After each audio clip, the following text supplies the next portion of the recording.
Elle a déjà fait des dizaines de milliers de victimes. C'est une sécheresse terrible, la pire depuis 20 ans, qui sévit en ce moment dans plusieurs pays de l'Est de l'Afrique, Kenya, Soudan, Ouganda et surtout Somalie, où on peut aujourd'hui parler de famine. Une réunion d'urgence se tient demain à Rome pour tenter de trouver des fonds humanitaires. Nos envoyés spéciaux Pierre Grange et Gilles Parot ont pu se rendre dans une zone particulièrement touchée au Kenya. Attention, certaines images de ce reportage peuvent choquer. C'est une région où les habitants n'ont pas vu tomber la pluie depuis 2 ans. Un pays d'éleveurs qui ont regardé mourir leurs animaux les uns après les autres.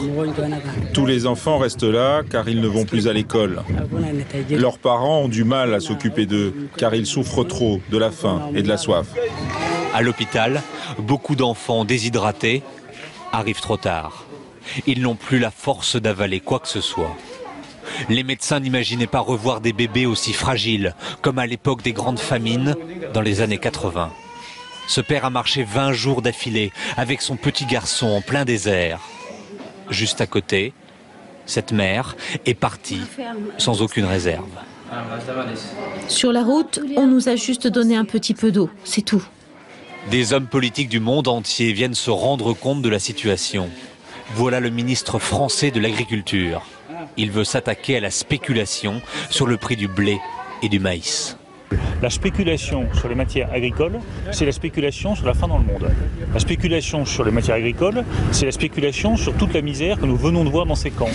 L'aide humanitaire apporte ici des céréales venues de l'étranger. Des surplus américains pour la plupart. Alors qu'il aurait été possible de stocker sur place des réserves de produits cultivés en Afrique.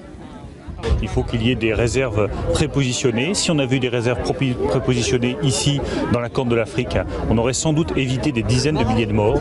Cette famine est tellement sévère que les camps de réfugiés voient même arriver des adolescents visiblement mal nourris. Lui a 15 ans. Quant aux enfants de moins de 5 ans, un tiers souffrent de malnutrition aiguë.